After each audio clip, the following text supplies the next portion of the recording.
किस तरीके से देखते हैं आप एआई को कंटेंट की दुनिया में? एआई मॉडल ट्रेन हुए हैं, उन्होंने किसी भी राइटर को पैसा पे नहीं किया है उस ट्रेनिंग के बदले जिन पे उनकी टेक्नोलॉजी ट्रेन हुई है। तो इस पूरी चीज़ की शुरुआत ही चोरी से होती है।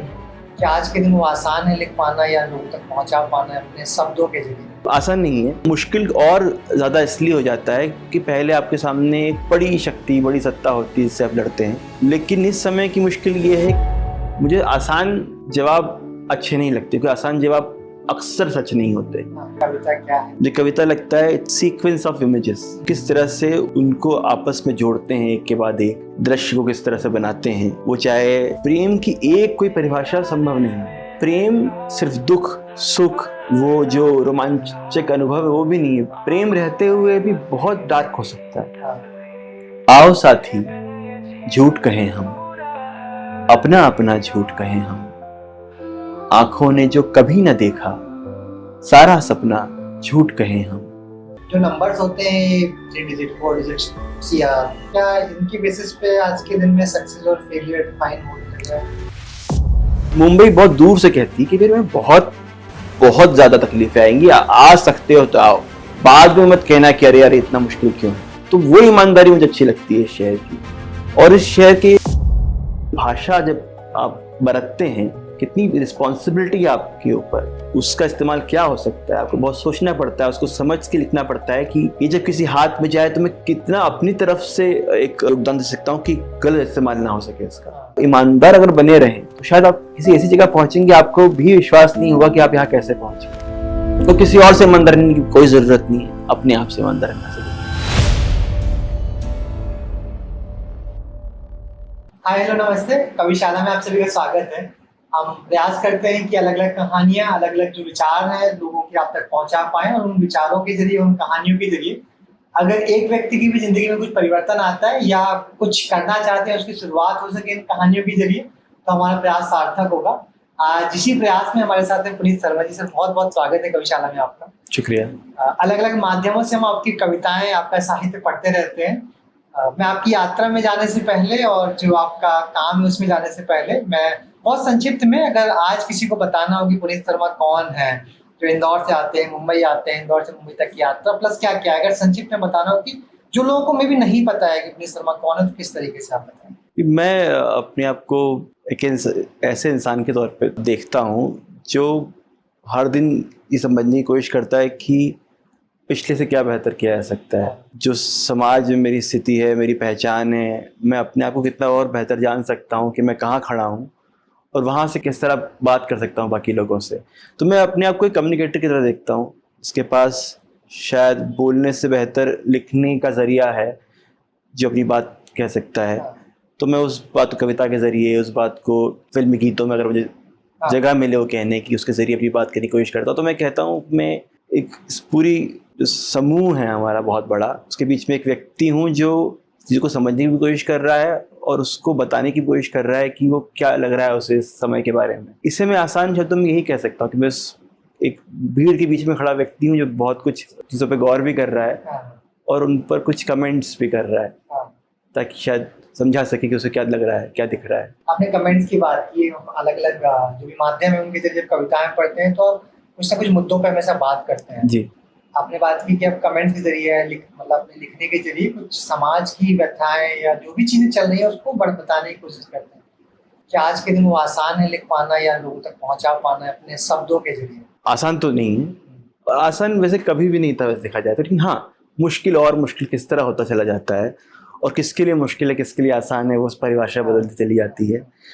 तो आसान नहीं है, लेकिन ये मुश्किल और ज़्यादा इसलिए हो जाता है कि पहले आपके सामने एक बड़ी शक्ति, बड़ी सत्ता होती है जिससे आप लड़ते हैं।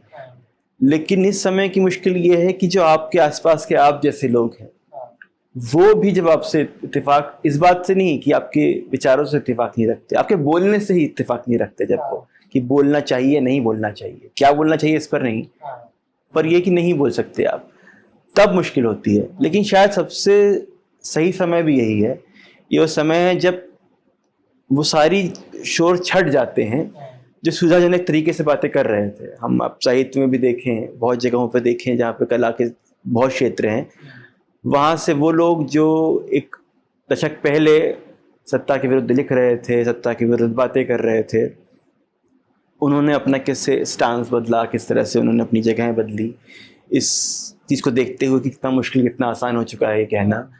तो मैं कहता हूँ ये एक बेहतर वक्त है समाज के लिए देखने का कि कौन कहाँ खड़ा है, कौन कितनी ईमानदारी से कहाँ खड़ा हुआ है।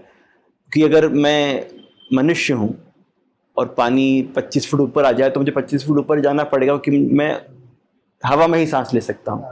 लेकिन अगर कोई इस बात से बदल जाता है तो वो एक हम बोलते हैं उभयचर जीव, दोनों ही परिस्थितियों में रह सकता है।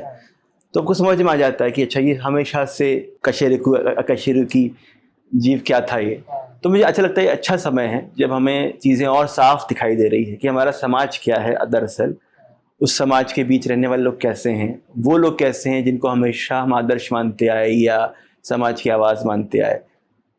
तो उस लिहाज से मानता हूँ मुश्किल समय है वो कहने के लिए जो आप चाहते हैं कहना, लेकिन अच्छा समय है ये देखने के लिए कि सच्चाई क्या है। अच्छा, एक चीज़ है कि हम जैसे राजनीतिक दलों में देखते हैं कि विचारधाराएं अचानक से चेंज होती हैं, लेकिन हम सेम तरीके से हम एक विंग की बात नहीं करें, एक विचारधारा की बात नहीं करें, वो दोनों तरफ है। या जितने भी वर्टिकल्स हैं सब तरफ दिखाई देता है कि चेंज हो जाते हैं। जब लेखक को आप चेंज होते हुए देखते हैं कि आज तक वो आवाज उठा रहा था, अचानक आवाज उठाना बंद कर देता है, या कुछ है जो चुप थे वो आवाज उठाना शुरू कर देते हैं, ये परिवर्तन मतलब आपने किस तरीके से देखा, क्यों आते हैं, क्या होता है उनकी राइटिंग में अचानक से? देखिए भाई, राजनीतिक दल कोई अलग टापू नहीं है, अलग प्रजाति के लोग नहीं है, वो भी उतने ही मनुष्य हैं जितना एक कवि हो सकता है, जितना एक लेखक हो सकता है, जितना एक व्यापारी हो सकता है। मेरा मानना ये है कि मैं इस चीज़ को इस तरह देखता हूँ कि मेरी अभी किसी से बात हो रही थी इस बारे में कि हम दरअसल अक्सर बातें करते हैं कि राजनीतिक दलों की अपनी कल्चरल विंग्स होती हैं जो उस राजनीतिक दल की या विचारधारा की बातें लोगों तक पहुंचाना चाहती हैं। लेकिन मैं मानता हूँ अगर हम बड़े स्तर पर देखें और मैक्रो जाके देखें तो असल में कल्चरल मूवमेंट्स की पॉलिटिकल पार्टीज होती हैं। Political parties a very small part of a larger cultural change. आप देखेंगे कि एक राजनीतिक विचारधारा अगर सत्ता में हारती है, लेकिन उसकी कल्चरल विचारधारा को हारने में और कई दशक लगते हैं। जैसे आज जो राजनीतिक विचारधारा अपने पूरे उफान पर है, अगर वो हार भी जाए, उसकी कल्चरल विचारधारा को आपको हराने में बहुत समय लगेगा। जिससे आप अब लेफ्ट राइट दोनों का देख सकते हैं कि आप देखेंगे कि 70 या 80 के दशक तक जो लिबरल या प्रोग्रेसिव विचारधारा की राजनीति थी, धीरे धीरे पीछे जाती चली गई। किसी तरफ राजनीतिक पावर बने हुए थे किसी तरह से जोड़ तोड़ से, लेकिन उसकी कल्चरल विचारधारा को मारने के लिए बहुत लंबा वक्त लगा और अभी लग रहा है और लगेगा। और वही दूसरे दल के साथ में भी होगा, वो दूसरी कल्चरल मूवमेंट के साथ में भी होगा, चाहे वो रिलीजियस मूवमेंट हो, चाहे वो आप उसको कल्चरल मूवमेंट की तरह देखें, चाहे उसको आप आर्ट मूवमेंट की तरह देखें, चाहे उसको पॉलिटिकल मूवमेंट की तरह देखें। तो वो एक सतत संघर्ष है जो प्रजातियों में भी होता है, मनुष्यों में भी होता है और विचारधाराओं में भी होता है। तो आपको बेहतर समझ में आता है कि अच्छा ठीक है कि जो व्यक्ति 1-1.5 दशक पहले प्रगतिशील समूह के बीच में थे, जो पावर सेंटर वो था, वहाँ पे आपको इंसेंटिव मिलता था वैसी बातें कहने के लिए, वैसी बातें लिखने के लिए। अब चूंकि वहाँ से इंसेंटिव मिलना बंद हो चुका है बिकॉज उनके पास रिसोर्सेस नहीं है और वो उन पावर सेंटर से मूव करके दूसरे पावर सेंटर की तरफ जा रहे हैं, तो आपको समझ में आता है कि उनकी विचारधारा पावर सेंटर है, न कि लेफ्ट सेंटर या राइट। मैं उन लोगों की ज़्यादा इज्जत करता हूँ जो पहले भी अपनी विचारधारा को लेके बहुत साफ थे, चाहे समय उनके हिसाब का नहीं था, और आज भी साफ हैं कि समय उनके साथ है या नहीं है। पर ये जो बदलने वाला क्रम है, वो बदलने का क्रम कभी मानता हूँ कोई बदल सकता है, किसी के विचार बदल सकते हैं, उनमें एक रैशनल रीजनिंग से बदलाव आ सकता है, पर वो दिख जाता है। फिर आपको उस कलाकार से रैशनल जवाब की उम्मीद होती है कि आपने क्यों अपने विचार बदले। फिर आप उनसे वैसे ही सवाल करना चाहते हैं, फिर जब आपको जवाब नहीं मिलता आप समझ जाते हैं कि वो एक रैशनल से ज़्यादा सुविधा की राजनीति है। तो यही मेरा इस तरह। अच्छा, एक चीज़ है, मैं वही सोच रहा था अभी, अब इतना घूरता है तो सोचते हैं ये कहाँ से आता है कीड़ा, मतलब आया कैसे, शुरुआत कैसे हुई? जैसे मैं बताता हूँ कि जो मतलब मुझे कविशाला का या फिर मैं कुछ करना चाहता था, साहित्य में या कविताओं में रुझान इसलिए आया, मैंने अपने बाबा की डेथ हो गई तो उनकी बक्से में बहुत सारी कविताएं देखी। वाजपेयी जी के साथ एक टाइम पे कविताएं करते थे जब कानपुर में थे उस समय पे। तो जब उन्होंने कभी जीवन में अपने जिक्र नहीं किया कि मैं कविताएं भी लिखता था या पढ़ता था, बट उनका जो साहित्य मुझे लगा कि लोगों तक पहुंच ही नहीं पाया और वो चले गए। मुझे लगा ऐसे बहुत सारे लोग होंगे जो माध्यमों की कमी की वजह से साहित्य उनका आगे नहीं पहुंच पाता है, लेकिन उनके अंदर कीड़ा था, लिखते थे वो। तो मैं आपसे दो चीजें समझना चाहता हूँ। एक तो जो साहित्य कैसे कैसे आपके अंदर कैसे कीड़ा है साहित्य को लिखने का या कविताओं को लिखने का, किसी भी तरीके के साहित्य लिखने को। दूसरा, इतने अनुभव के बाद अगर आपको कविता को डिफाइन करना हो, क्या होती है कविता, कैसे, क्या पोइट्री क्या है आपके लिए, वो कैसे? पहले सवाल का जवाब मैं देखूँ कि साहित्य कैसे जीवन में आया और साहित्य क्यों मैंने चुना, तो मैं कहूँगा ये मेरे जीवन में तो टोटल एक्सीडेंट की तरह आया। मुझे नहीं लगता कि मेरा जो परिवेश था या मेरा जो परिवार था या जो मेरा आसपास का समाज था उसका किसी तरह से भी साहित्य से, जिस साहित्य की हम बात कर रहे हैं, जिस साहित्य की दुनिया में की अभी हम बात कर रहे हैं, उससे कोई भी लेना देना था।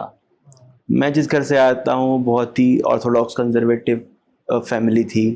वही करियर ऑप्शन भी आप सोच सकते हैं जो वहाँ पर होते हैं, और डॉक्टर, इंजीनियर, हाँ, या फिर आपका दिमाग ही इतना खुला नहीं होता, आपको नहीं पता कि इन चीज़ों को भी एक करियर की तरह देखा जा सकता है। करियर तो छोड़ दीजिए, इवन रुचि की तरह देखा जा सकता है। लेकिन एक चीज़ मैं कह सकता हूँ जो मुझ में थी, उत्सुकता चीज़ों को समझने की, सवालों को शायद सही जवाब की, ऐसा क्यों, ये क्यों, वो तो वो क्यों। वो विज्ञान में भी थी वो बहुत ज़्यादा, अब आज भी है विज्ञान को लेकर। तो उत्सुकता शायद धीरे धीरे टकराते कहीं सरफेसेस से मुझे यहाँ तक ले आई, जहाँ तक मुझे लगा कि हाँ, यहाँ मुझे कुछ ऐसा महसूस होती है जगह जहाँ मैं अपने प्रयोग कर सकता हूँ, भाषा के प्रयोग कर सकता हूँ। यहाँ वो लेबोरेटरी मौजूद है जिसके थ्रू मैं रसायनों को मिला जुला के अपनी एक्सप्रेशन दे सकता हूँ। तो साहित्य इस तरह से मेरे जीवन में आया, और वही उत्सुकता अभी तक शायद जो मेरा एक्सप्रेशन है उसको जिंदा रखा है उसने। और चीज़ों को समझने का जो आपने जो कहा कि मैं क्यों सोचता हूँ ऐसा, उसके बड़े सेल्फिश रीजंस है, बड़े मतलब कि मुझे समझना है, वरना आपको चैन नहीं आता, किसी को समझ नहीं आता कि इसका जवाब क्या है, ये जो हो रहा है क्यों हो रहा है। मुझे आसान जवाब अच्छे नहीं लगते, क्योंकि आसान जवाब अक्सर सच नहीं होते, वो सतही जवाब होते हैं, और वो मन बहलाने के लिए बहुत अच्छे जवाब होते हैं कि ये अच्छा है, ये बुरा है, ये स्पेक्ट्रम के लेफ्ट है, स्पेक्ट्रम के राइट है। बट स्पेक्ट्रम का भी एक अपना स्पेक्ट्रम होता है, तो उसको जितना आप समझते चले जाते हैं, क्योंकि विज्ञान मेरा बहुत प्रिय क्षेत्र है। विज्ञान में जितना आप जाते हैं उतना जटिलताओं को समझते हैं, और समझते हैं जटिलताएं कितनी खूबसूरत होती हैं, कितनी सुंदर होती हैं। मानव शरीर को जब देखते हैं, आप उसकी गहराई में जाते हैं, जब आप एटम्स को देखते हैं, उसके भीतर देखते हैं, आप ब्रह्मांड को देखते हैं, उसकी विशालता देखते हैं, तो आपको समझ में आता है कि सरलता एक मेटाफर हो सकता है किसी को समझाने के लिए, किसी बच्चे को समझाने के लिए, या अपने आप को कभी समझाने के लिए, लेकिन वो सत्य नहीं है। तो इसलिए गूढ़ता के अलावा कोई उपाय नहीं है। इससे जो मेरे प्रिय कवि रहे हैं वो भी गूढ़ता को जिस तरह से उन्होंने अपनी कविताओं में खोजा है, जैसे मेरे प्रिय कवि मुक्तिबोध हैं, उन्हें जानने से लेकर समझने तक की यात्रा 5-7 साल की थी। जब मैं पहली बार उनका नाम मैंने कहीं पढ़ा, एक्चुअली मैं परसाई जी का बहुत बड़ा फ़ैन, शब्द मैं ऐसे यूज़ नहीं करता, बट मैं फ़ैन कह सकता हूँ कहा जाए तो, कि उन्होंने बहुत कुछ खोला मेरे लिए, बहुत कुछ समझाया समाज के बारे में। तो उनकी, और वो परसाई जी इस तरह के व्यक्ति हैं, वो अगर किसी का अनादर करना चाहें तो आराम से कर सकते हैं। अगर कोई उनकी कसौटी पर खरा नहीं उतर रहा है तो कितना बड़ा व्यक्ति हो उसको वो ज़मीन पर आके पटक देते हैं। लेकिन उनकी नॉन फिक्शन राइटिंग में एक व्यक्ति का नाम बार बार आता था और बहुत सम्मान से आता था हर बार, वो गजानन मौधव मुक्तिबोध थे। उनको ढूंढा और किसी तरह से समझा, और ये समझा कि गूढ़ता और जटिलता कितना बड़ा सत्य है। लेकिन उसके साथ साथ मुझे मुक्तिबोध पसंद हैं, तो वो कवि भी पसंद है जो बहुत सरलता से, बहुत अपनी बात से, अभी हमारे बीच से बशीर बद्र साहब गए हैं, उन्होंने जिस भाषा में शायरी की वो भी सुंदर है, वो भी खूबसूरत है। तो अब हर बात कहने के 1000 तरीके, मुझे हज़ारों पसंद है। तो साहित्य तो इसलिए। आपका दूसरा सवाल में वापस पूछे तो अगर ये अच्छा अनुभव हो गया आपका साहित्य को लेकर, कविताओं को लेकर, अलग अलग परिभाषाएं होती हैं लोगों की, कविता मतलब शब्द को समझना बड़ा कठिन है। एक पूरी किताब है कविता क्या है, तो अगर आपको आपके अनुभव के हिसाब से बताना हो, हाँ, कविता क्या है, इस पर थीसिस मौजूद हैं, बड़ी बड़ी किताबें मौजूद हैं। मैं अपना जो निजी नज़रिया है कविता को देखने का, मुझे कविता और सिनेमा बहुत करीबी दो क्राफ्ट लगते हैं। मुझे कविता लगता है it's a sequence of images. आप किस तरह से उनको आपस में जोड़ते हैं, एक के बाद एक दृश्य को किस तरह से बनाते हैं, वो चाहे सच में दिखने वाला दृश्य हो या फिर वो मानसिक दृश्य हो, बट वो एक एडिटिंग है। आप बहुत सारा सोचते हैं, उसमें से एडिट करते हैं, और उसको एक खास क्रम में जब रखते हैं तो एक भाव उत्पन्न होता है, एक जो स्पीड आप उसको देते हैं। जैसे जब आप कहते हैं सिनेमा को, जैसे poetry in motion, poetry nothing, poetry motion means poetry. एक बहुत अच्छी किताब है तारतुस्की की, स्कल्पटिंग इन टाइम। तो वैसी कविता यही है, आप समय को इस तरह से ढालते हैं कि वो एक समय के बाद आपको काव्यात्मक मतलब लगता है। लेकिन मैं सच में कहूँ, मुझे जो ये गद्य और पद्य का जो बीच का अंतर है वो बहुत बहुत बारीक अंतर है। कहाँ गद्य शुरू होता है, कहाँ पद्य शुरू होता है, ये सब क्राफ्ट पर डिपेंड करता है। कि अगर आप दीवार में खिड़की पढ़ते हैं तो वो आप नहीं तय कर सकते कि कहाँ कविता शुरू हो रही है और कहाँ गद्य शुरू हो रहा है। तो क्या पहले आया, क्या बाद में आया, क्या सहज है, क्या बनावटी है, ये सब निर्भर करता है उसे लिखा कैसे गया है। वरना मैं मानता हूँ कि दोनों ही क्राफ्ट बहुत ह्यूमन है। उसमें ज़रूरी नहीं कि छंद वाली कविता, छंद वाली कविता है तो अरे ये तो बड़ा बनाया हुआ छंद है। लेकिन छंद यानी संगीत यानी रिदम हमारे जीवन में मौजूद होती है। कहानी भी आपको बनावटी लग सकती है उसके क्राफ्ट के आधार पर। तो कविता मेरे लिए it's a poetry in motion, जो सिनेमा जो है उसके बहुत करीब है। एक चीज़ और है, आपका अभी कुछ दिन पहले हम नरेश सिन्हा साहब से बात कर रहे थे, तो उन्होंने भी बहुत, उनका भी विज्ञान में चूंकि उनका बैकग्राउंड, बिल्कुल विज्ञान और कविताओं को बड़े अच्छे से समझाते हैं दोनों को। आपसे मैं कह रहा हूँ संबंध, अगर विज्ञान और कविताओं का संबंध निकालना हो, क्योंकि आपने एक अंश की बात की, आपने विज्ञान में, मुझे लगता है धमाका भी उसी, जो आपका प्रोजेक्ट था धमाका, कुछ उपज है वो विज्ञान को कैसे और साहित्य को कैसे उस तरीके से कनेक्ट करें। विज्ञान की काव्यात्मकता, एक कविता का विज्ञान आप देखें तो सब सारे ही विषय बहुत जुड़े हुए हैं आपस में। तो अगर कवि के तौर पे मैं विज्ञान की बात करूं तो वो मुझे बहुत अंतर दिखता नहीं है। मैं विज्ञान में आप किसी को समझने के लिए कई सारे उदाहरणों का उपयोग करते हैं, समझाने के लिए, समझने के लिए। कविता में भी आप वही करते हैं। बहुत सारी चीज़ें होती हैं, स्यूडो साइंस कहते हैं इसको, राइट। वैसे स्यूडो पोएट्री भी हो सकती है, जो लगे कि कविता है, पर जब आप उसकी परत में उसको छीलने तक जाए तो समझ में आए कि कहाँ कविता खत्म हो रही है और कहाँ पर वो एक भ्रम शुरू होता है उसका। तो विज्ञान बहुत ज़रूरी है। विज्ञान उत्सुकता का शुरू होता है। जब कहते हैं जब लोग गुफाओं में रहते थे, जिन्होंने आग की खोज करी, वो उत्सुकता से ही आई। वो बहुत प्रिमिटिव लगता है कि अब तो हर जगह मौजूद है। अब बहुत सारी चीज़ें, जैसे हम कैमरा है या मोबाइल है, ये हमें लगता है बहुत सहज है अब तो। ये तो हम उसको नहीं देखते कि अगर एक 70 के दशक का आदमी, 80 के दशक के आदमी को कहते हैं कि आपके हाथ में एक ऐसा यंत्र होगा जिससे आप दुनिया भर की आपको खबरें मिल सकेंगी, आप किसी से भी कनेक्ट कर सकेंगे, उनको जादू से भी आगे की बात लगती। और हमारे लिए आज के किसी व्यक्ति के लिए वो सबसे आम बात हो चुकी है। आपको नहीं लगता आपके हाथ में सुपर कंप्यूटर है, तो उसको जानने के लिए उत्सुकता होनी ज़रूरी है कि आप किन चीज़ों का इस्तेमाल कर रहे हैं, कितनी रिस्पॉन्सिबिलिटी आती है उस चीज़ के साथ। जैसे भाषा जब आप बरतते हैं, कितनी रिस्पॉन्सिबिलिटी है आपके ऊपर, उसका इस्तेमाल क्या हो सकता है, आपको बहुत सोचना पड़ता है, उसको समझ के लिखना पड़ता है कि इस जो चीज़ में ये आविष्कार जो कर रहा हूँ मैं, ये जो मेरा इन्वेंशन है, जो पोइट्री है या कहानी है या सिनेमा है, ये जब किसी हाथ में जाए तो मैं कितना अपनी तरफ से एक योगदान दे सकता हूँ कि गलत इस्तेमाल ना हो सके इसका।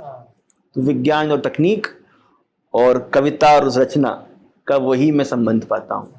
अच्छा, मैं आपकी भाषा समझाते तो मैं राहुल देव जी से बात हुई अब जी, आपने मैं पूरी भाषा में कहीं भी मिक्स नहीं, मतलब मैंने जैसे मिक्स बोल दिया, मतलब वो आपका कोई मिश्रण नहीं हो रहा है दो अलग अलग अंग्रेजी और हिंदी। तो पर मुझे उससे कोई समस्या नहीं है। मैं बिल्कुल ओके हूँ इस बात से कि मैं दो भाषाओं को मिला दूं, जो सहजता से आता है। जैसे मैं कविता भी लिखता हूँ तो कई बार, और मुझे उससे कोई समस्या नहीं, कई कवियों का एक लहजा होता है जो जीवन भर रखते हैं कि आप अगर पढ़ेंगे आपको समझ जाएंगे तो इस कविता लग रही है। लेकिन मैंने अपनी कविता में मैंने छंद में भी लिखा है, मैंने मुक्त काव्य भी लिखा है, मैंने गीत भी लिखे हैं, मैंने बहुत ही ऐसी कविता भी लिखी जो आपको लगे कि यार ये तो बहुत स्तर इसका उतना ऊंचा नहीं है, या मैंने कुछ ऐसा भी लिखा है कि जो लगे क्या लिख दिया, इतना गूढ़ क्यों लिख दिया। तो मुझे प्रयोगों से दिक्कत नहीं है, जैसे आपने कहा कि आपकी भाषा मिल जा रही है, बहुत सही है अगर आप एक्सप्रेस कर पा रहे हैं उससे। तो जब विज्ञान की बात कर रहे थे तो अभी बहुत हॉट टॉपिक है, तो पूरी इंडिया की पूरी दुनिया में चल रहा है एआई चाहो तो लाया जा रहा है। कुछ इम्पैक्ट है लगता है आपको? मुझे लगता है कि आप विज्ञान को अच्छे से समझते हैं, तो किस तरीके से देखते हैं आप एआई को कंटेंट की दुनिया में? जैसे फिल्मों को लिखे जाने की दुनिया में कंटेंट को बताते हैं, कुछ लोग बताते हैं आसान कर दिया, कुछ लोग बताते हैं कि जॉब्स जा रही हैं। वो मुझे नहीं लगता है कि कंटेंट में, जैसे मैं इंजीनियरिंग टेक बैकग्राउंड से आता हूँ, मैं देखता हूँ बहुत सारे मेरे टेक दोस्तों की जो इंजीनियरिंग में थे उनकी जॉब चली गई। तो वो चारों तरफ एक पूरा सर्कल दिखता है कि सबका इम्पैक्ट कहीं ना कहीं पड़ रहा है। आप किस तरीके से? मशीन्स कम से कम 1 सदी से मनुष्यों को रिप्लेस करती आ रही हैं, और समय के साथ उनकी एक्सपोनेंशियल स्पीड जो है रिप्लेसमेंट की बढ़ती चली जाती है। ठीक है, जब पहला जो इंडस्ट्रियल रिवोल्यूशन आया उसके बाद रिप्लेसमेंट हुआ इतना बड़ा नहीं था। फिर कंप्यूटर आए, कंप्यूटर ने बहुत सारी चीज़ ली, कैमरे आए, कैमरे ने बहुत सारी जॉब्स ली। लेकिन जिस युग में हम जी रहे हैं वहाँ पे तकनीक और जो इन्फॉर्मेशन जो है, टेक्नोलॉजी इन्फॉर्मेशन, उसका जो मिक्सचर है, और उसके साथ साथ जो गवर्नमेंट्स का एक गाइडलाइंस होनी चाहिए थी अपने ह्यूमन राइट्स को लेकर, वो जितनी ब्लर होती चली जा रही हैं, उतना एक्सपोनेंशियल स्पीड टेक्नोलॉजी का बढ़ता चला जा रहा है। उसका हस्तक्षेप कि आपके अधिकार अगर नहीं है तय, तो आसानी से आपको हटा सकते हैं। तो मैं एआई है तो अम्ब्रेला टर्म, लेकिन बहुत सारी चीज़ें उसके अंदर आती हैं। जैसे अगर हम लेखन की दुनिया में देखें तो लार्ज लैंग्वेज मॉडल्स जो होते हैं, LLM जो है, उसमें सबसे बड़ी दिक्कत, तो पहली दिक्कत है कॉपीराइट इन्फ्रिंजमेंट की, चोरी की। जितने भी एआई मॉडल ट्रेन हुए हैं उन्होंने किसी भी राइटर को पैसा पे नहीं किया है उस ट्रेनिंग के बदले जिन पर उनकी टेक्नोलॉजी ट्रेन हुई है। तो इस पूरी चीज़ की शुरुआत ही चोरी से होती है।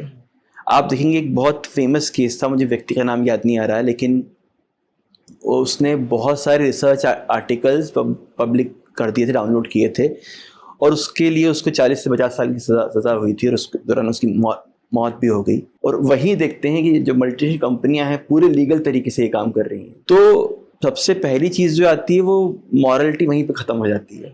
हम वहाँ की बात करें कि किससे क्या होगा क्या नहीं होगा, बस शुरुआत ही चोरी से होती है, शुरुआत ही एक्सप्लॉयटेशन से होती है। यानी उन्होंने अगर सारी हिंदी साहित्य को उपयोग किया होगा जितना इंटरनेट पे मौजूद है या उसके बाहर मौजूद है, उन्होंने किसी राइटर को रॉयल्टी पे नहीं की होगी उसके लिए। तो सबसे पहले बहस तो यहीं से शुरू होती है कि ये तकनीक खड़ी हुई है जिस फाउंडेशन पर, उस फाउंडेशन का जो पैसा चुकाना था वो कहाँ गया वो। तो तकनीक का सारा मामला वहीं से शुरू होता है। तो मैं एआई को पहले तो इस तरह देखता हूँ। दूसरी बात कि जो जॉब रिप्लेसमेंट का मामला है, तो जो LLM है या जितने भी ट्रेनिंग मॉडल्स हैं, अगर वो इमेज है तो डिफ्यूजन मॉडल्स हैं, सबसे बड़ी बात है कि जो सारी चीज़ें ट्रेन होती हैं वो जितने भी मटेरियल पर ट्रेन होती हैं वो अच्छे से लेके बुरा कुछ भी हो सकता है। वो मुक्तिबोध की कविता से लेके किसी उपमनायक पोइट्री तक का ट्रेनिंग डेटा होगा, और इसलिए एआई का जो आउटपुट होता है वो एक मीडियन पर आता है। और मीडियन जब हम देखते हैं कि बहुत अच्छा साहित्य और बहुत बुरे साहित्य का अगर हम एक परसेंटेज निकालें तो मीडियन बहुत नीचे चला जाता है। तो एआई का आउटपुट एक ऐसा आउटपुट होगा जो कईयों से बेहतर होगा, लेकिन जो बेहतर की हमारी परिभाषा उससे नीचे का होगा। यानी अगर मैं एक कविता लिखूं एआई के माध्यम से, मुझे अगर इनपुट देने आते हैं, तो 90% जनता के लिए वो अच्छी कविता होगी, हो सकता है 95% के लिए भी अच्छी कविता हो। जो 5% जो बहुत पढ़ते हैं, जिन्होंने कविता को पढ़ रखा है, उस तरह की कविताओं को पढ़ रखा है, उन्हें उसमें भाषा की प्रवाह में, भावों के प्रवाह में गलतियाँ दिखेंगी। वही सिनेमा के बारे में भी है, वही पेंटिंग्स के बारे में भी है। जो एक हमारी बड़ी पॉपुलेशन है उसको समस्या नहीं होगी, वो बुक कर पाएगी आराम से। और वही सबसे बड़ा कमर्शियल फैक्टर आता है, वही सामान खरीदने वाला मामला, वही स्पेंड करने वाला मामला जो है, उसी पर बाकी बात खत्म हो जाती है बाजार पर। तो मैं इस पर मैं बहुत लंबी बात कर सकता हूँ, इसलिए मैं आखिर में निचोड़ के यहीं पे रखता हूँ कि दो चीज़ें, शुरू होता है एक्सप्लॉयटेशन से और ख़त्म होता है मीडियोक्रिटी पर। मीडियोक्रिटी इसलिए नहीं बोल रहा हूँ कि वो जो आउटपुट निकाल रहा है वो मीडियोकर इन जनरल है, बट वो मीडियन इन जनरल है, कि वो उसने अगर बहुत कमाल कविता से लेकर बहुत ख़राब कविता भी ट्रेन ली है तो वो एक मीडियन बीच में आएगा। तो बहुत से लोगों के लिए काफ़ी है, इस कारण से जॉब जाएंगी, लेकिन बहुत एलीट्स अगर हम कहें लैंग्वेज एलीट्स के लिए, उनके लिए वो काफ़ी नहीं हो, जिसके हम कहते हैं कि सिनेमा या कविता का पीस ऑफ केक छोटा हो जाएगा। अच्छा, ये क्या ट्रांजिशन होता है जब आप कविताएं लिख रहे होते हैं खुद के लिए या स्टेज के लिए? आपने शायद वो जिक्र भी किया कि एक बड़ा जो ऑडियंस है जिसको जो चाहिए वैसा परोसना पड़ता है, तो जब कोई भी कविता किसी गाने में परिवर्तित होती है तो वो ट्रांजिशन होता है, वहाँ लिटरेचर कॉम्प्रोमाइज्ड होता है कि जिस तरीके से कविताएं लिखी जाती हैं उसी तरीके से गाने लिखे जाते हैं क्या? गीत जो सिनेमा के लिए है, सिनेमा, आप देखिए सिनेमा के लिए गीत लिखने की वही रिस्पॉन्सिबिलिटी होती है जो एक डायलॉग राइटर की रिस्पॉन्सिबिलिटी होती है। आपके किरदार तय हैं, आपकी दुनिया तय है, आपकी कहानी तय है, आपको क्या कहना है अमूमन वो तय है। अब आप क्या कहना है, किस दुनिया में कहना है, किस किरदार के मुंह से कहना है, वो कितनी बेहतर तरीके से कर पाते हैं, तो विचार आपका नहीं हो सकता। उस विचार को आप कैसे व्यक्त करते हैं, और पहले तो आप उस पर सहमत हैं या नहीं, उसको व्यक्त करने में वो पहली बात वो आ जाती है। तो उस अंदर सबसे बड़ा यही है कि कविता, चाहे किसी भी तरह की कविता हो या गीत हो, जो अगर किसी और की कहानी का भीतर का नहीं तो आपका निजी एक्सप्रेशन है वो, लेकिन अगर वो सिनेमा में है तो फिर वो जिम्मेदारी आपकी बहुत सारी है। उसमें आपके निजी विचार कहीं बीच बीच में दिख सकते हैं, लेकिन अमूमन वो किसी और का विचार जो तय हो चुका है पहले से। कि अगर कोई शहरी व्यक्ति है और वो किसी ऐसी मुश्किल से गुजर रहा है, प्रेम भी एक रसायन के रूप में मौजूद है, तो आपको ध्यान रखना पड़ेगा उसकी भाषा क्या है। मैं उसको अपनी भाषा नहीं दे सकता। कम से कम एक गीतकार जो मैं हूँ, जिस तरह के गीत लिखना मुझे पसंद है, मैं कोशिश करता हूँ कि वो किरदार के साथ जाएं, उस दुनिया के साथ जाएं, वो उस सिचुएशन के साथ जाए जहाँ पर वो आता है। तो ये बहुत बड़ा अंतर है। तुम कौन हो गए जी, तो बात होती है इस पे। हाँ, इस पे इस तरीके का क्या, एक तो दो तीन चीजें हैं कि जैसे मैं अन्ना आंदोलन हुआ था जी, जब मैं अपना मेरी पढ़ाई बीच में थी, मैं इंजीनियरिंग कर रहा था उस समय पे, बहुत आगे से हिस्सा थे उस आंदोलन का। एक तो जो ये 10 साल किया, फिर 12-13-14 साल का गैप आया, इसमें उस तरीके का आप चूंकि हिस्सा रहते हैं, आप सामाजिक मुद्दे उठाते हैं, इसलिए थोड़ा पूछना जरूरी समझता हूँ जी, कि कितनी आसानी से या कितनी आज़ादी से उस तरीके के आंदोलन जो जरूरी है समय समय पर देश के लिए, आज के टाइम में देख रहे हैं आप कुछ पिछले एक दशक से ज़्यादा से।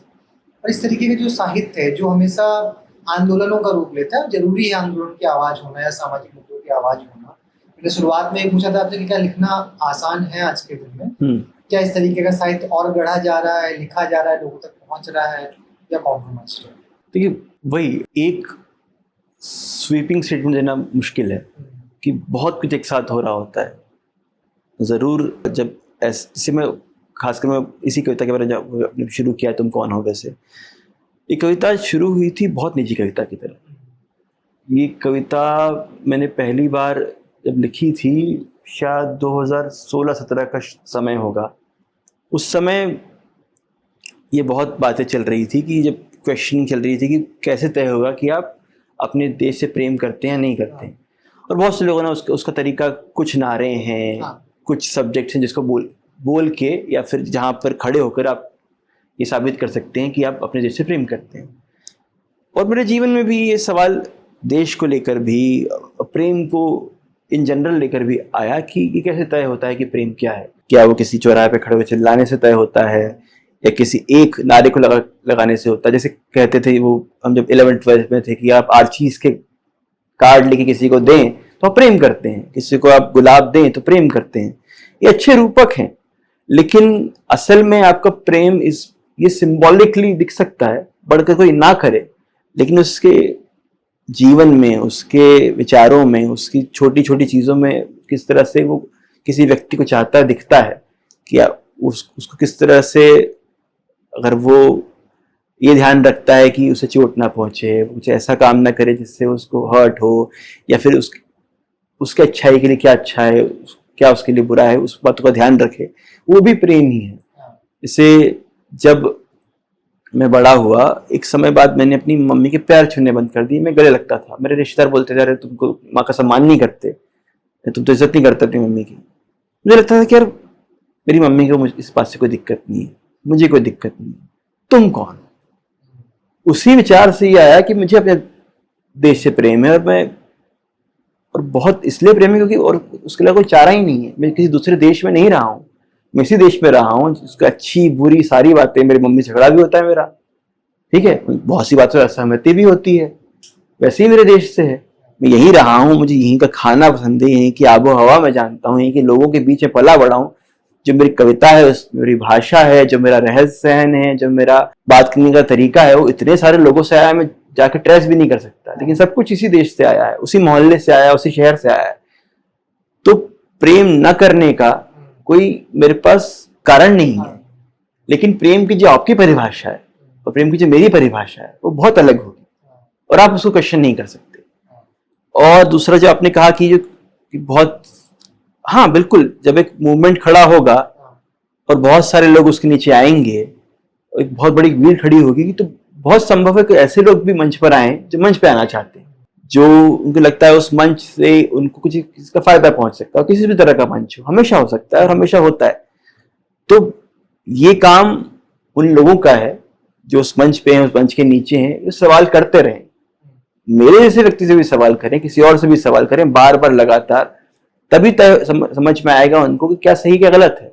कि कलाकार को भी वैसे ही देखें किसी राजनीतिक को देखते हैं, राजनीतिक को वैसे देखें किसी कलाकार को देखते हैं, वो सवाल करते रहें।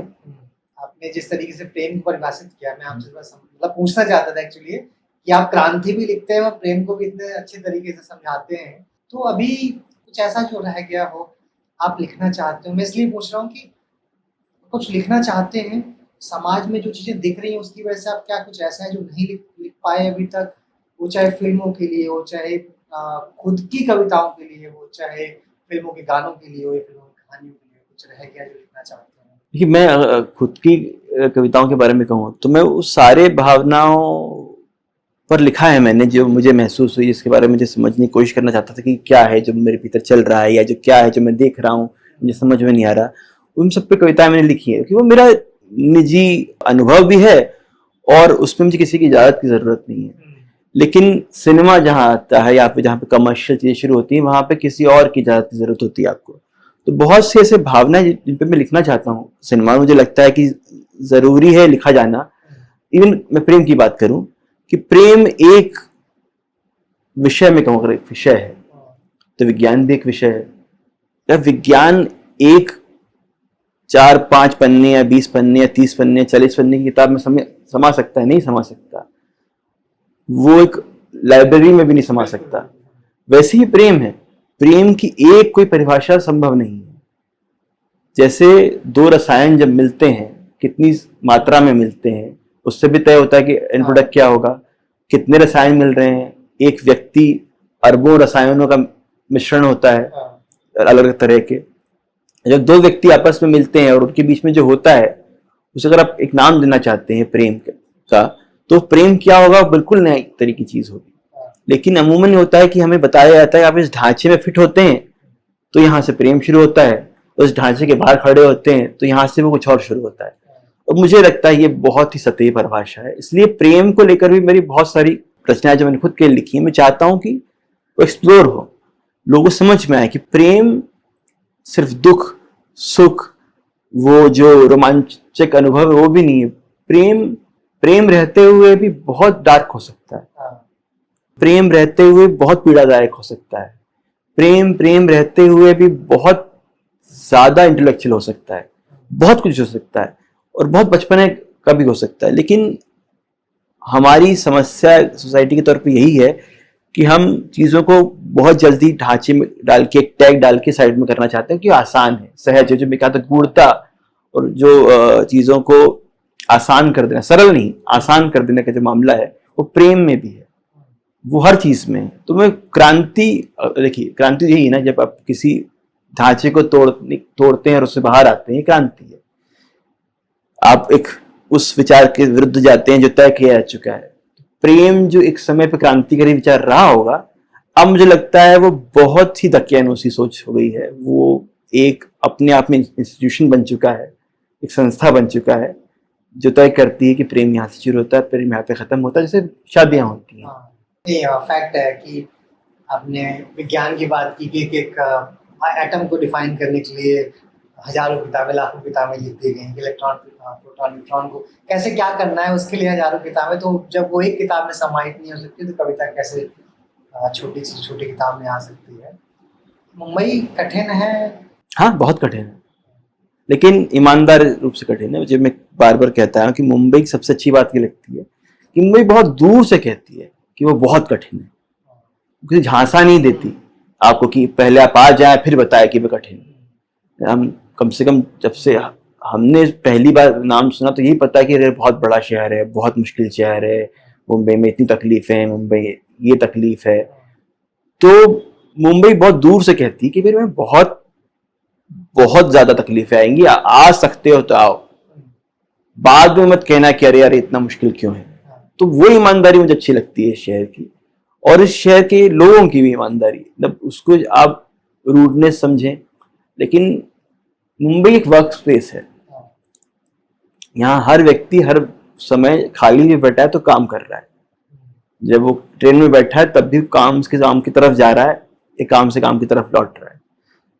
और इसलिए ये भी कारण है लोगों के पास झगड़ने का समय भी नहीं मिलेगा आपको यहाँ लोगों के पास, क्योंकि उन्हें पता है कि यहाँ हर मिनट जो है वो उनको कुछ कॉस्ट कर रहा है। तो उस लिहाज से बड़ा ब्रूटल शहर है, लेकिन ईमानदार ब्रूटल है। मुझे लगता है मैं सोच भी रहा था कि जब यहाँ पे जरूरी नहीं कि फिल्मों के लिए हो, दूसरे कॉर्पोरेट हाउसेस है, बिजनेस बहुत कुछ है, बाहर से आकर लोगों ने अच्छा मुकाम हासिल किया है यहाँ पे, अच्छा काम कर रहे हैं। बिल्कुल सेटअप है बाहर से। तो शायद हम बात कर रहे हैं, कुछ कविताएं आपसे जरूर सुनना चाहेंगे अगर संभव हो। एक कविता है जो वही प्रेम का एक जो स्पेक्ट्रम है उसकी बात करती है, जो डार्क स्पेक्ट्रम है।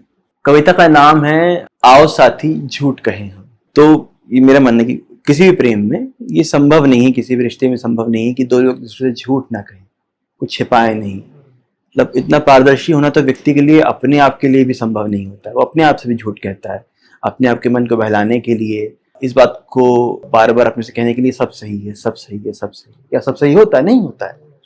तो ये बिल्कुल संभव नहीं है कि आप कुछ छिपाए नहीं सामने वाले से, कुछ दबाए नहीं अपने भीतर। तो आप खुद से भी छिपा रहे हैं, लेकिन वो सामने वाले से भी छिपा रहे हैं। तो वो जो झूठ है एक रिश्ते के बीच का, उसकी ईमानदारी को खोजने की संभावना है। पर ये कविता है, इसका नाम है आओ साथी झूठ कहें। आओ साथी झूठ कहें हम, अपना अपना झूठ कहें हम। आंखों ने जो कभी न देखा सारा सपना झूठ कहें हम।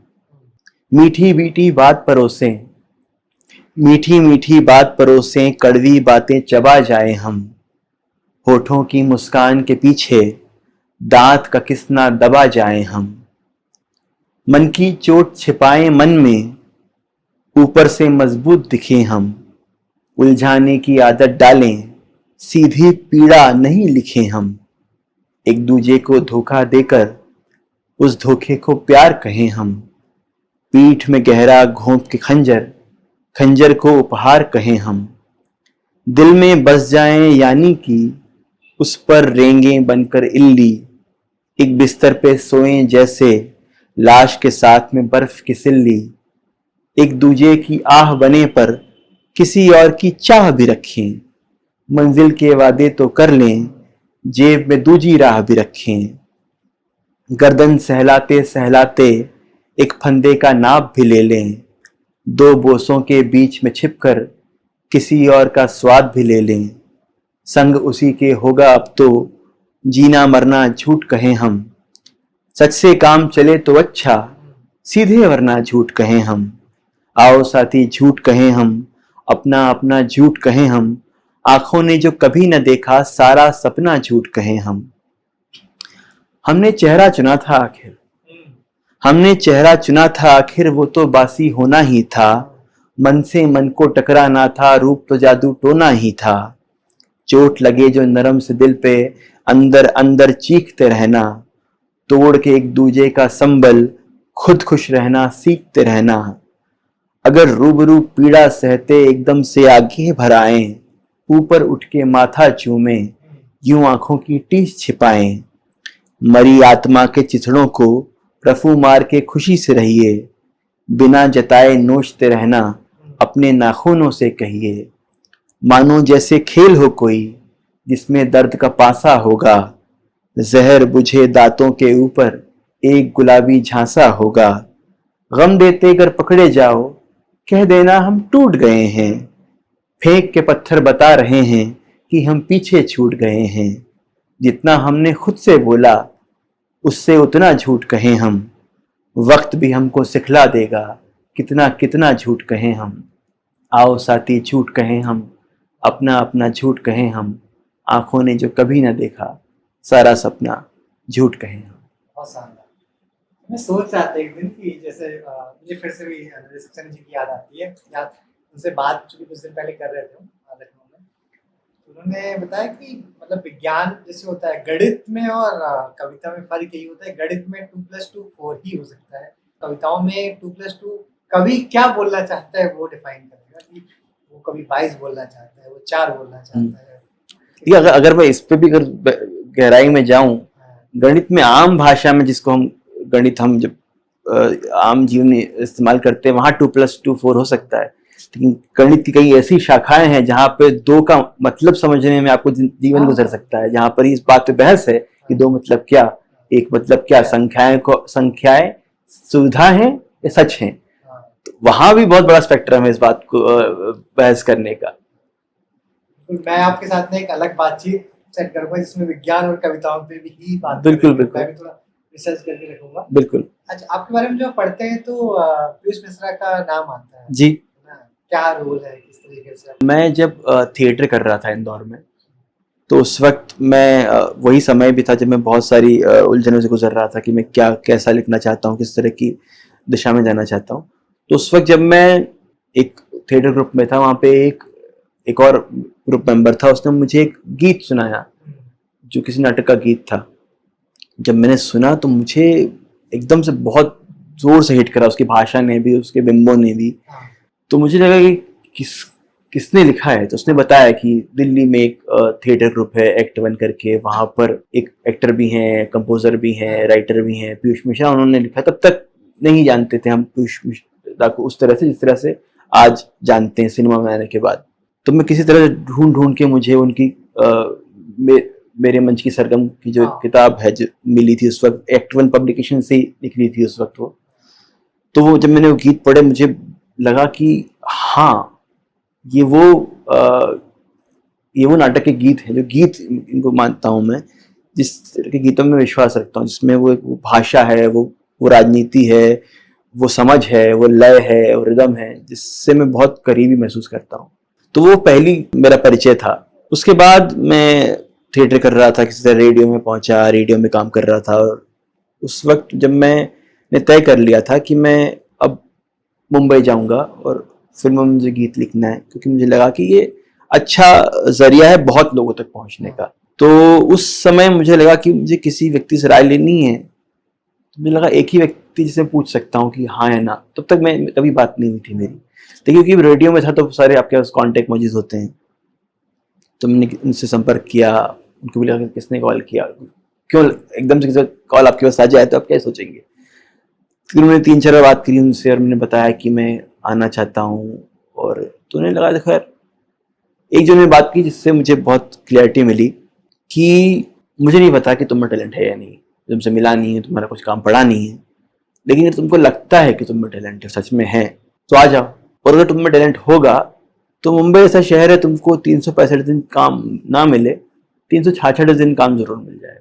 तो उसी होप पर मैं मुंबई आया। फिर उसके बाद कुछ महीनों बाद किसी तरह मेरा उनसे मिलना भी हुआ, और वहां से इस व्यक्ति को पसंद करते हैं, बहुत मुश्किल होती है उससे बात करना, तो मैं बात नहीं कर पाता था उनसे।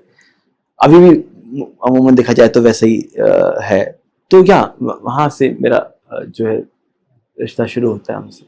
ये फैक्ट है कि जो आपको जिससे कुछ ना कुछ सीखने को मिलता है, हमेशा एक डर रहता है क्योंकि हमेशा एक सीख रहे होते हैं, टीचर, एक अध्यापक नहीं, वो आप जैसे अभी मैं कुछ दिन पहले SW का सब SW अवार्ड्स होते हैं, स्क्रीन राइटर एसोसिएशन, वहाँ पे मैं श्री राम राघवन जिसे मिला था। तो हम आम कुर्सी पे आसपास से बैठे हुए थे, लेकिन मुझे और लग रहा था कि मैं बहुत पसंद करता हूँ, तो मैं उनसे आम बात नहीं कर सकता, मुझे बस एक ऑम में रहना है कुछ वक्त, शायद 10-12 मुलाकात के बाद वो चला जाए, लेकिन वो मुश्किल होता है। वो आपको लगता है कि आप क्या ही बात करेंगे, आपको लगता नहीं कि आप इतने इक्विप्ड हैं कि उनसे बात कर सके। तो वो एक इफेक्ट होता है, जब प्रेम में भी होता है कि आप जिससे बहुत प्रेम करते हैं तो आपके पास शब्द नहीं रह जाते हुए बात करने के। अच्छा, एक संवाद और चलता रहता है जो हम लोग पढ़ते रहते हैं, सुनते रहते हैं, टीवी सीरियल से जो टीवी में कंटेंट बनता है। आपके बहुत सारे सर्कल जो टीवी से जुड़े हुए हैं, और OTT फिल्में अगर अलग कर दे तो जो टीवी वाला कंटेंट है, ये दोनों ने एक दूसरे को सुना है, कहीं कोई कहता है कि लॉस पहुंचाया है कंटेंट इस तरीके से। OTT ने फिल्मों को लेजी बना दिया, जो टीवी में जो चीजें पहुंचनी चाहिए तो OTT के बीच में फंसने लगी है। ऐसा कुछ है? बहुत कॉम्प्लेक्स है ये सब्जेक्ट अपने आप में, क्योंकि उसकी अपनी लंबी हिस्ट्री रही है। आप देखिए जहाँ से आता है, सिनेमा जब आया तब नाटक एक ही जरिया था लोगों तक कहानी मंच के दृष्टि से पहुंचाने का। सिनेमा आया तो एक जो बड़ा पीस ऑफ केक था उसका हिस्सा कटा, बड़ा हिस्सा की सिनेमा के पास आया, बहुत लंबे वक्त तक सिनेमा के पास ही रहा। फिर आप देखेंगे 80 के दशक में वीडियो टिप्स का एक दौर आया था, जिसमें सिनेमा बहुत बड़े टिप से गुजर रहा था कि वीडियो टिप्स के जरिए फिल्में आसानी से लोगों तक पहुंच रही थी। फिर टेलीविजन बड़े तौर पे आया, से DD1 नहीं, जब केबल टीवी आया तब एक बड़ा हिस्सा चंक केक और कटा जो टीवी के पास गया। लेकिन तब की प्रोग्रामिंग अच्छी थी, नया मीडियम था, इनफ बजट था उनके पास में, कम चैनल थे तो कम हिस्से, सबको अच्छा हिस्सा मिल रहा था विज्ञापनों के जरिए। फिर 2000 का समय आया, टीवी अपने सबसे चरम पर था। वहां से फिर बाजार ने और दर्शकों ने तय किया कि क्या बनेगा यहाँ से, और वहां से अगर मैं देखूं वहां से टीवी के कंटेंट का फॉल शुरू होता है। लेकिन वहां से हम देखें बहुत सी चीज़ों का फॉल शुरू होता है, हमारे समाज का भी फॉल शुरू होता है, हमारी राजनीति का भी फॉल शुरू होता है। तो वो आपस में एक दूसरे से एक वार्तालाप होता है इन सब चीज़ों का। तो टीवी में वो हुआ, बाजार ने जो तय किया, समाज ने जो तय किया, वही टीवी में बनना शुरू हुआ। जो टीवी में बनना शुरू हुआ वही समाज को पसंद आया। सास बहू के सीरियल हम इसको बोलते हैं। फिर ये बात चलती रही कि सिनेमा के पास फिर भी एक अच्छा हिस्सा था, क्योंकि जो एक स्टार पावर थी, अट्रैक्शन था, वो सिनेमा में था। OTT आने के बाद ये हुआ कि फिल्म इंडस्ट्री को एक जरिया मिला, एक नई इनकम जनरेशन का। तो बहुत सारा टैलेंट वहाँ अट्रैक्ट हुआ, उनके पास अच्छा खासा पैसा था, वो फॉरेन स्टूडियो थे, उनके अच्छे बजट थे, तो बहुत सारा टैलेंट शिफ्ट हुआ OTT पे। एक बड़ा वादा था। आप देखेंगे उस दौरान ही बहुत सारे लोग मुंबई शिफ्ट हुए, बिकॉज बहुत सारा काम खुला, एकदम से लोगों को काम मिलना शुरू हुआ बहुत सारा। लेकिन फिर पैंडेमिक के बाद इस तरह से वो अर्थव्यवस्था बदली, उसका अर्थशास्त्र बदला, चीज़ें वापस डामाडोल हुई। सिनेमा भी अपने इकोनॉमिक डाउनफॉल पर था, OTT भी अपने इकोनॉमिक डाउनफॉल पे, टीवी भी अपने इकोनॉमिक डाउनफॉल पर है, बिकॉज बाजार में पैसा कम है। हमेशा हमको लगता है कि कुछ मूवमेंट्स होते हैं जो सिनेमा में आए हैं कलाकारों के द्वारा, वो हमेशा आते रहते हैं, लेकिन आखिर में चूंकि ये सारी चीज़ें बाजार पर निर्भर हैं, कम से कम इस देश में अगर सरकारें सपोर्ट करती हैं, NFDC था, बहुत सारी संस्थाएं थी, फिल्म संस्थाएं बंद हो चुकी हैं। एक संस्था में एक चिल्ड्रन फिल्म का एक पूरा बजट होता था, वो गायब हो चुका है। तब वो गवर्नमेंट सपोर्ट नहीं करती है खास तरह की कला को या फिर कहानियों को, फिर बाजार तय करता है वहां से। इवन जब अच्छा सिनेमा आया उसमें बहुत बड़ा कारण था बाजार का। आप देखेंगे 2008-2007 के दौरान में जो नए सिनेमा का उदय हुआ था, आप देखेंगे वो बहुत कारण था उसमें बाजार को उसमें फायदा देखा, क्योंकि ऑडियंस ने वैसा सिनेमा चाहा था। आप देखेंगे 2007-8 के आसपास ही मेरे ख्याल से एक फिल्म आई थी भेजा फ्राई। मेरे ख्याल से 80 लाख के बजट में बनी थी, 8 करोड़ का बिजनेस किया उसने, तो बाजार को दिखा कि इसमें 10 फोल्ड प्रॉफिट है, तो वैसी फिल्मों में पैसा लगना शुरू हुआ। आप देखेंगे उस दौरान फिर एक फिल्म आई थी कहानी, 8 करोड़ की फिल्म, 80 करोड़ से ज़्यादा का बिजनेस, फिर प्रॉफिट। तो आप देखेंगे उसके बाद से वुमेन सेंट्रिक फिल्में, थ्रिलर फिल्मों का एक दौर शुरू हुआ। उसी दौरान एक फिल्म आई थी विकी डोनर 2010-11 के आसपास, again almost 10 full profit, unique subject. अब देखिए उसके बाद देखें कॉमेडीज का वन लाइनर कॉमेडी शुरू हुई, एक Ayushmann Khurrana genre of cinema शुरू हुआ। तो ये सब बाजारों को दिखा, इसमें बाजार, इसमें प्रॉफिट दिखा, तो उन्होंने इन्वेस्ट किया। एक समय बाद वो सिनेमा जब प्रॉफिट नहीं दिखा, एक नए तरह के सिनेमा में प्रॉफिट दिखा, एक नई तरह की आइडियोलॉजी में प्रॉफिट मिला दिखा, तो बाजार ने वहां इन्वेस्ट किया और वहां उस तरफ बाजार जाना शुरू हुआ। तो अमूमन इसमें बाजार का बहुत बड़ा हिस्सा होता है, कलाकार का होता है कि वो दुनिया दिखाता है, एक संभावना दिखाता है, और बहुत बड़ा हिस्सा दर्शकों को होता है कि वो संभावना दिखाते हैं कि हम ऐसी चीजें एक्सेप्ट करते हैं, और वहां से फिर ये जो त्रिकोणीय श्रृंखला है वो तय करती है कि क्या सब्जेक्ट आएगा, कहाँ वर्क करेगा, कैसा चलेगा। बिल्कुल। अच्छा, आपने बाजार का जिक्र किया, ये जो नंबर्स होते हैं 3 डिजिट 4 डिजिट सीआर, तो धुरंधर देखिए आपने? मैंने पार्ट 1 देखा है। तो ये नंबर्स होते हैं, क्या इनकी बेसिस पे आज के दिन में सक्सेस और फेलियर डिफाइन होने लगा है? हर जगह होने लगा है ना। आप ऐसे नेता को वोट देना चाहते हैं जो आप जानते हैं कि जीतने वाला है। आप आपके हो सकता है क्षेत्र में 15 कैंडिडेट खड़े हैं, आप 2 या 3 के नाम ही जानते हैं कि वो सक्सेसफुल हैं ऑलरेडी। आप नहीं रिसर्च करते हैं कि ये जो 14वां व्यक्ति खड़ा है ये कौन है, कितना शिक्षित है, कितना सिर्फ शिक्षा से भी नहीं, कितना जागरूक है, कैसा व्यक्ति है। आप चुनना चाहते हैं कि मेरा व्यक्ति जीते, आप दो टीमों के बीच में चुन लेते हैं, और वहीं से झगड़ा शुरू होता है कि नहीं, ये 2 टीमों से मेरी टीम है, अब मैं इस पे अपनी आइडेंटिटी भी तय करूंगा, सब कुछ तय करूंगा। तो हर व्यक्ति उस उत्सव का पार्ट बनना चाहता है जो चल रहा है। अगर वो फिल्म बहुत हिट हो रही है तो अब आपको भी आना है, बिकॉज अब वो पॉप कल्चर का हिस्सा बन चुकी है। आपने मुझसे पूछा कि तुरंत देखी, एक आप पार्टी में बैठे हुए हैं, किसी और व्यक्ति पूछा रहा तुमने देखी, मैं नहीं देखी, तो मैं उस चर्चा का हिस्सा नहीं बन पाऊंगा जो चर्चा वहां चल रही है। या किसी टीवी शो का नाम बोल सकते हैं कि क्या तुमने फ्रेंड्स देखा है, तो जो कूल ग्रुप होगा मैं उसका पार्ट नहीं बन पाऊंगा, तो मुझे जाके देखना पड़ेगा। तो बहुत चीजें समाज भी फोर्स करता है आपको कि आप क्या देखें क्या नहीं देखें, ताकि आप उस सामूहिक ग्रुप का हिस्सा बन पाए। आपकी राजनीति भी वही तय करता है। कई दफा मेरी कुछ विचारधारा है, बहुत अलग विचारधारा है, ना इधर मिलती ना उधर मिलती, ना यहाँ मिलती है, लेकिन मैं वही रखूंगा, वही बोलता रहूंगा, तो लोग मुझे कभी अपनी सभाओं में नहीं बुलाएंगे, अपनी पार्टियों में नहीं बुलाएंगे, मुझसे उतना वाबस्तगी नहीं रखेंगे इतनी रख सकते थे। तो ये बहुत चीजें तय करती हैं, ये सारी बात की जो नंबर्स हैं, ये नंबर तय करते हैं कि आप सक्सेसफुल ग्रुप का हिस्सा हैं, या आप बोलेंगे नहीं मुझे तो वैसी फिल्म पसंद है जो नहीं चली, तो बोलेंगे ये तो वैसा आदमी है जिसको कुछ अलग ही नीच पसंद है, इससे कौन बात करे, ये तो बहुत अलग हटके आदमी है। अगर आप बोलेंगे मुझे ऐसा साहित्य नहीं पसंद है जो बहुत लोकप्रिय है लेकिन मुझे नहीं पसंद है, तो आपको देखेंगे अरे यार ये तो इसको लोकप्रिय चीजों से समस्या है। वो जो टैग वाली आदत है यहाँ भी आती है, वो बहुत इंटर जो उनका पर्सनल रिलेशनशिप है वो सिनेमा भी है, वो लोकप्रियता में भी है, वो नंबर्स में भी है। आपसे बहुत लंबी बातचीत हो सकती है, बिल्कुल बिल्कुल, इतना बात करने के लिए थोड़ा समय भी हुआ है। बिल्कुल बिल्कुल। जैसे एक फिल्म आई थी लापता लेडीज जी, फिल्म मुझे लगता है अच्छी, बिल्कुल, कहानी अच्छी थी, हाँ बट बिल्कुल, नंबर्स उस लेवल का नहीं कर पाया। अगर लापता लेडीज शायद 2013, 14, 15 तक रिलीज होती तो उसको एक वाइडर ऑडियंस मिलती, क्योंकि वैसी कहानियां का ऑप्शन उनके पास घर पे मौजूद नहीं था। कम से कम उनको अगर टीवी पे देखना है तो उनको 2-3 महीने 4 महीने वेट करना पड़ता, लेकिन आज वो 1 हफ्ते बाद, 2 हफ्ते बाद, 3 हफ्ते बाद वो आ ही जाएगी आपके ओटीटी पर। तो आप घर से क्यों निकले? फिल्म देखना अपने आप में बहुत खर्चीला मामला है, और वो अगर वो ऐसी नीश फिल्म है जो सब नहीं भी देखने वाले हैं और आ ही जाएगी, तो मुझे वही जो फेस्टिवल का हिस्सा नहीं बना भी तो भी चलेगा। मतलब जो इतना प्रेशर नहीं है, पेयर प्रेशर नहीं है मेरे ऊपर कि मैंने, हाँ मगर मुंबई में रह रहा हूँ और मेरा जो ग्रुप है इतना प्रोग्रेसिव इनफ है कि उन्होंने बोला कि तुम लापता लेडीज नहीं देखी तो शायद मैं देख लूँ।